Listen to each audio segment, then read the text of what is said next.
We are living in the golden age of off-roading. No other automotive modification genre has as much broad appeal and accessibility as off-road, overlanding, and general adventure builds. Nowadays, all you need is a credit card and you can build yourself something to take yourself to Antarctica. It is so easy, in fact, that when you go to plan your own off-road project, there's a good chance that you might start off by lying to yourself. We can lie to ourselves about what we're actually going to do with the car, how capable it needs to be, how much comfort and everyday usability that we're willing to sacrifice. So today, we are keeping it honest. This is Ernest. We call him Ernie.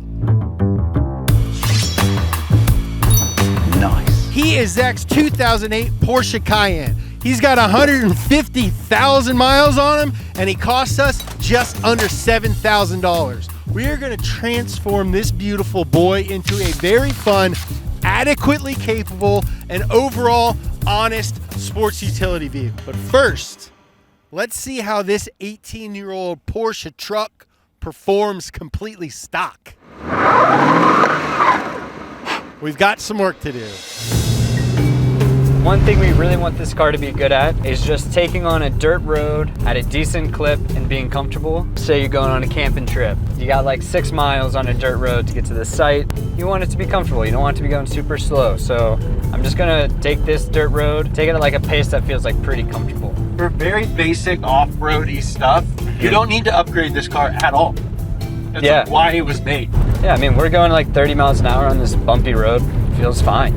Totally fine. We are gonna upgrade Ernie with 5 simple and practical off-road modifications with the goal of not only making him capable for the occasional adventure, but also an enjoyable daily driver in Los Angeles. But why a Cayenne? Why have these cars in the past 5 years become so popular amongst the off-road crowd?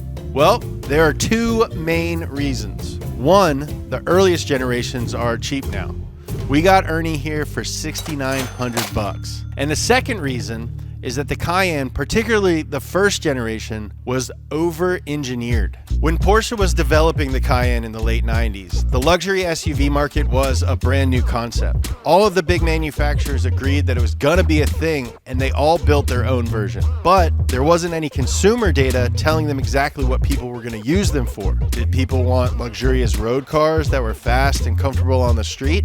Did they want super capable off-roaders with locking differentials that could tow a boat and climb a mountain? Porsche decided that their best bet was to build a vehicle that could do both.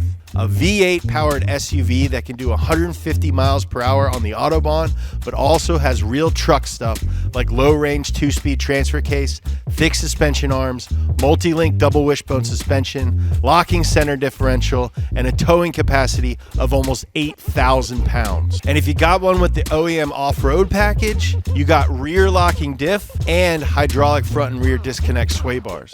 These are the things that separate the Cayenne from cars like the X5, Mercedes ML, and Audi Q7, and throw it into the class of real off-road vehicles like Toyota Land Cruisers, Jeep Wranglers, and G-Wagon. All right, so we've got a low transfer case in this thing. Let me make sure I can figure out how to get into low. Put it in neutral. Nice. Whoa. Oh yeah, it's low. Which is really cool. Whoa. All right, there's a bunch of different obstacles out here. We're gonna attempt a couple different hill climbs until we find Ernie's limit. Dude, no problem. Wow. All right, well that was easy. So let's try a bit of a harder line. All right, I'm just gonna start straight until we run into problems. This one's kind of serious. I'm worried about our ground clearance with this one. Yeah.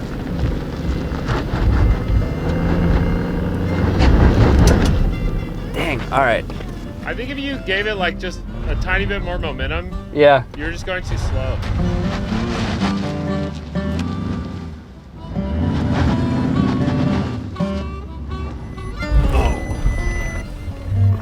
Well, now it's definitely a travel problem because the car is rocking like this.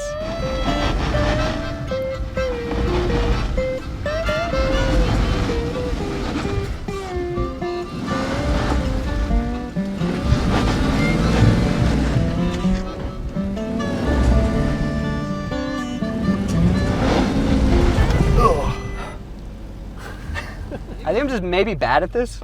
So now that we found a line that we can't reasonably drive up, our goal is to come back to this exact spot and easily make it to the top. Time to start upgrading. So our goals are simple: increase clearance, increase traction, outfit it for modest adventure, and not overdo it. We're keeping it honest. We're keeping it dailyable. You might notice I'm wearing the same clothes from yesterday. It's because this video's been taking forever, and James said I'm not allowed to change now until it's done. So I have to wear this for the whole build. And it's already getting dirty. Easy. First up, we are upgrading our suspension to get the traction and the clearance that we're after. And the looking stickedness. There's too. no better way to change the look of your car by either making it higher than stock or lower than stock. Because if you're not going to change your ride height, you might as well ride the bus. On the budget end, you can just use spacers to get the lift and clearance and the ability to fit bigger tires. You'd probably want to upgrade your shocks at that point to like a nice set of Bilsteins, but you would keep the OEM springs. It's cheap, and honestly, it's a very good option. On the extreme end, you could do a bunch of custom fabrication, make a custom multi-link setup with an aggressive subframe drop. You get some huge coilovers with external reservoirs and limit straps and cut the fenders and fit like 38-inch tires. That was the original plan. Was it? No, that would be overkill. Yeah, that would be us lying to ourselves. That would be lying to ourselves. In an honest build, we went somewhere in the middle. Is that how it's supposed to go? Yep. It's a nice spring compressor. Damn, that is a nice spring compressor. Dude, we've had that happen. Fucking spring hit the ceiling, bounced, it did it twice. Boom, boom, boom, and then it freaking went the other way. So we got this Eurowise full coilover kit.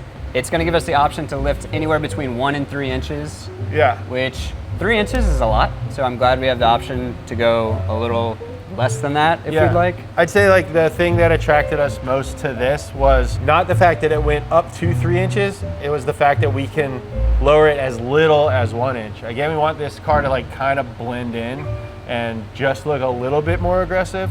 So the adjustability will allow us to fit our tires and have full clearance of everything, but not look bro-y. In addition to just the coilovers, we're also upgrading the upper control arms. The main goal with this is when you install longer suspension, you're gonna get more droop in your upper control arm.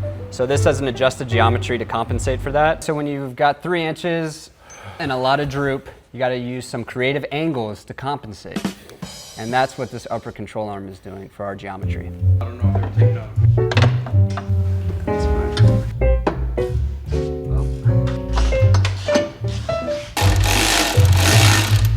Dude, this is gonna look sick. Yeah, we can go away. Here, I'll support if you wanna work, if you wanna do the rotation stuff. Oh yeah, it's just going in so smooth. When you're working underneath the Cayenne, it becomes clear just how overbuilt everything is. I mean, look at this lower control arm compared to the second generation. Pretty big difference. But this wasn't the result of cost cutting or negligence. It was the result of Porsche learning. Because by the time the second generation Cayenne was being developed, Porsche had sold over 250,000 first gens. And what they found is that most people who were buying their super expensive SUVs weren't beating the absolute shit out of them in the dirt. They were driving them to dinner and the mall. So Porsche started to focus less on making the Cayenne strong and more on making them light. People wanted better fuel economy and road dynamics, so Porsche gave it to them. They got rid of stuff like low range and locking center diff and started making stuff out of lighter but less durable materials like aluminum. And it's because of these changes to later generations that the first gen Cayenne continues to be one of the most popular for off-road builds. I mean, sick. Cast me in the new Fast movie. I'm like the mechanic, and I fight while I work on the cars. Oh, I gotta get his car ready for the mission. This guy's coming at me.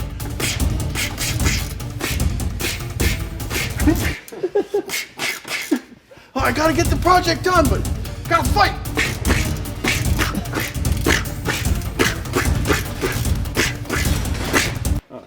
Going pretty good in the back. How's it going up here? Doing pretty good. This doesn't look on. Yeah. Oh, hey. Whoa. Thanks, dude. I've been trying to do that for the past hour.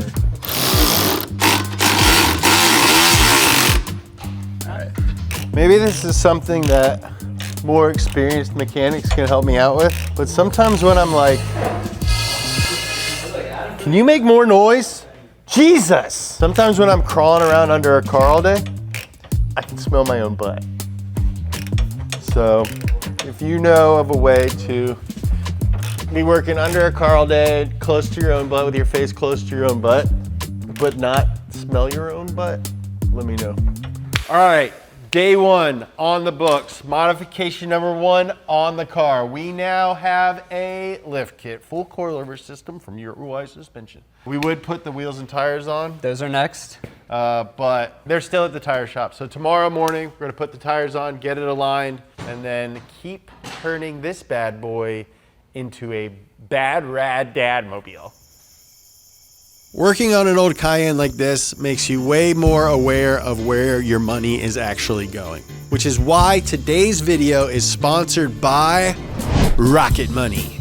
Rocket Money is a personal finance app that helps you understand what's actually going on with your money. Subscriptions, spending, budgets, all in one place. For me, the biggest value is just reducing the mental overhead. Instead of logging into a bunch of different accounts or spreadsheets, I get a single, clear overview of everything. And understanding my life better is one of my goals for 2026. It's also been really helpful for catching subscriptions that I forgot I was even paying for. Rocket Money tracks them automatically, and you can cancel the ones you don't want in the app directly, which saves you a ton of time. I don't even know how to cancel subscriptions otherwise. I would download an app that just did that. And beyond that, it gives you insight into where your money is actually going, which makes it easier to be intentional without feeling like you're putting yourself on some super strict punitive budget. If you want to check it out, go to rocketmoney.com/speed to get started. You can try Rocket Money for free and unlock more features with premium. Scan the QR code here or hit the link in the description.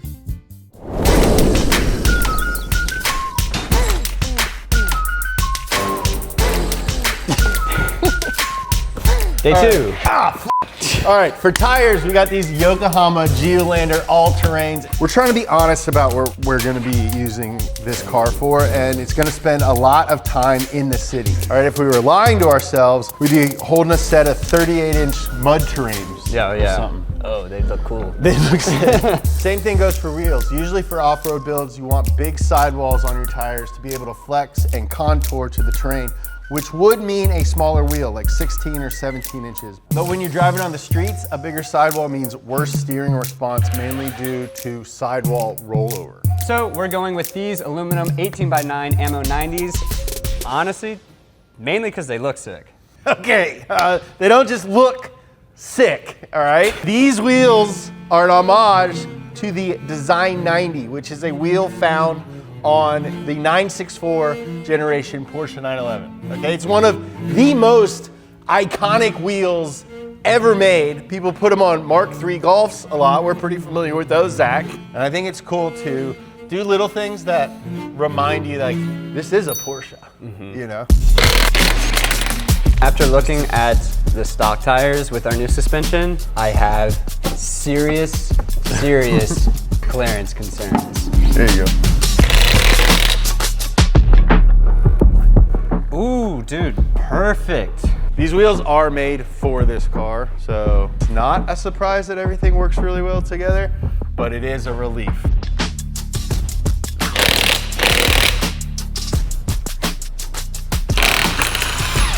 Kobe, this is a teaching moment. Always lift with your legs, okay? Oh.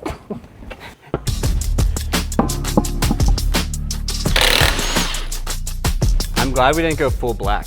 Yeah. either. I also love that they're not broy. Bro tactical. Yeah. They're I'm not gonna make my tactical. Porsche a military vehicle. Yeah, they're not tactical at all. Yeah. They're like, demure.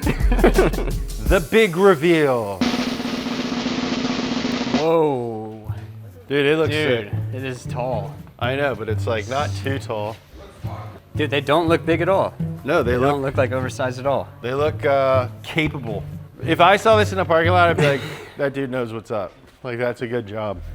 Up next, we're adding something almost exclusively off-road. Armor! This is a skid plate. Ow, fuck! This is a really easy thing to overdo. You end up adding too much weight and you end up looking like a freaking dork. It's like, why is the security guard at the grocery store wearing full tactical gear? That's a very good comparison. Thank you. So we've got this Eurowise aluminum skid plate that will protect our oil pan and some of the lower lines running around our engine. This should go on pretty easy. It's just a bunch of rivnets that go into existing holes and then it bolts right up. What a genius fastener. Just by smashing down the middle like that. We went with aluminum because it's lighter and you know, we're not trying to weigh Ernie down too much. We just want some peace of mind and that is sufficient for what we'll be doing with this We're car. not gonna be doing like board slides down anything.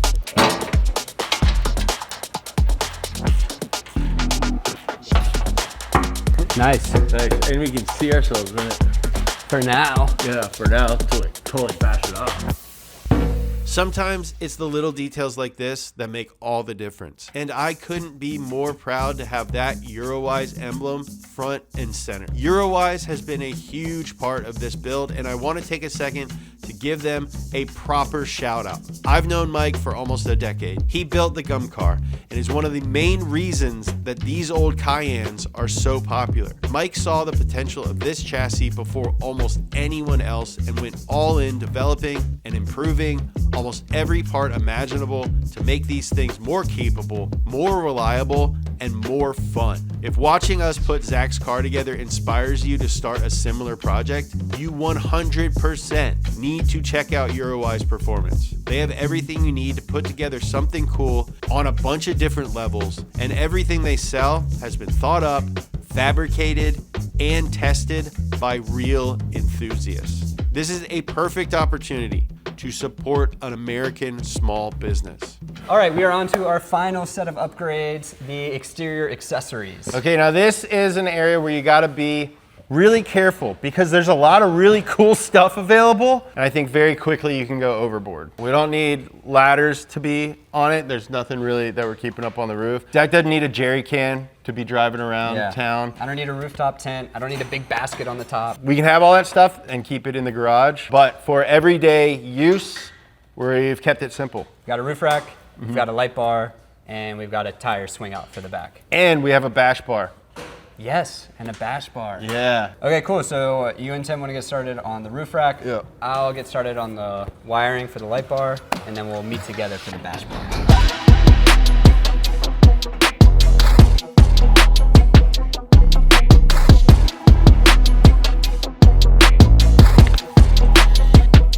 So far, so good with the roof rack. Everything's pretty intuitive. I'm hoping 1, Zach likes it, and 2, that nobody tells him that we're putting it together before he sees it.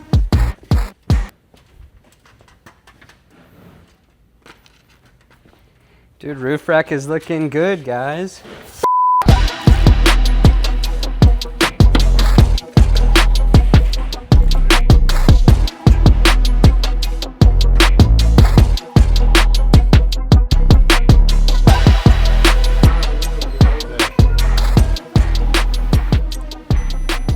Whoa, perfect angle already, dude. Dude, I have a thing where I like look right into bright light.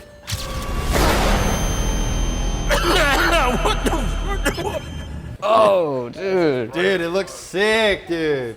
You see that coming at you on Sepulveda Boulevard? Over there. Just going down Pico? Yeah. Dude, if anyone pisses you off, they're gonna be blind, bro. I ran out of gas. Move! Can I use your phone? Move! Get out of the road! All right, this was the thing we were thinking, like, oh, should we not? And ultimately, we decided that even though we are going low key, we still want it to look cool and modified. We think this is gonna balance it out perfectly. Bash bar for the front bumper. To make it look really clean, we're drilling holes in the covers. We could just like leave them off, but we want it to look OEM and not post-apocalyptic.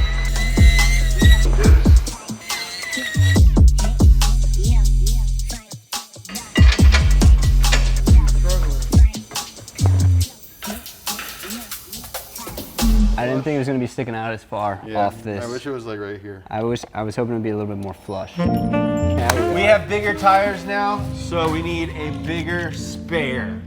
And the best place to put that is hanging off the back of our truck. So this is from Eurowise as well. This allows us to run a full-size spare. And oh my God. This goes into the factory hitch receiver area. The car's butthole. But we maintain a 2-inch hitch receiver area butthole. Oh, dude, that's pretty flat. What's up? I'm giving out candy. Nothing. Oh, down here, in that one. Just Here. hooking up some. Can you find it? Once you found it, let's see. That way, yeah.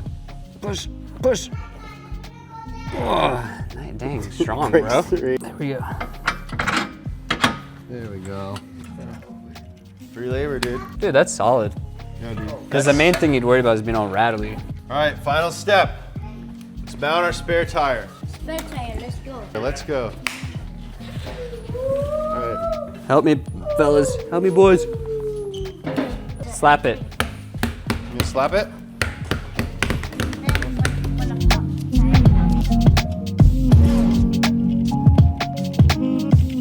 The truck looks sick. Now we gotta see how it performs. All right, let's go. All right, we're heading back to Gorman.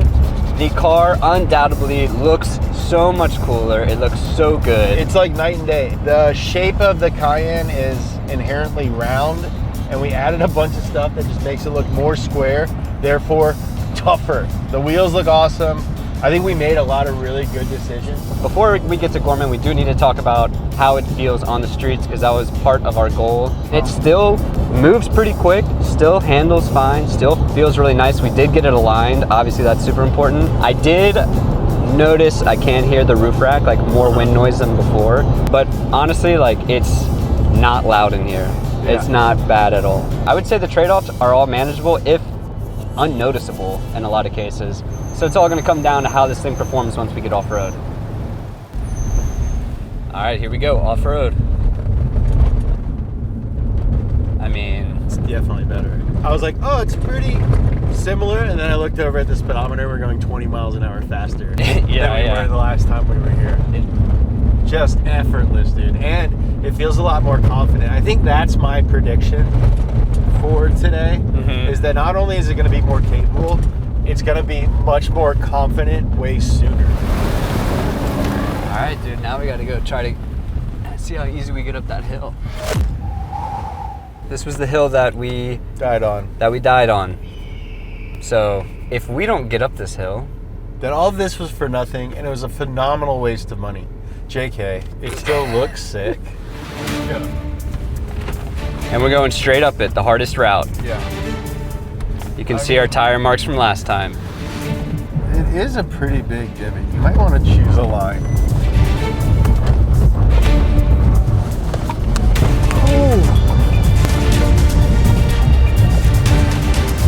Dude, just eating it up, bro. Just eating it up, bro. Woo! Let's go! Eating it up. Easy! Dude, that was like easy! not sketch. No! Like you can feel it like pulling. Yeah. Like Oh, yeah. This Cayenne is 100% legit. This is awesome.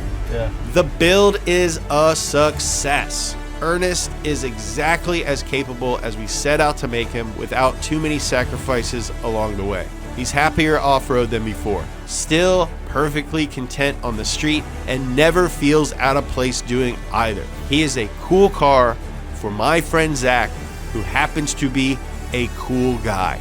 Also, a pretty cool dad. Will the Cayenne spend some time in the parking lot of a grocery store? Absolutely. Will it spend some time up in the mountains? 100%, dude. Zach goes camping all the time.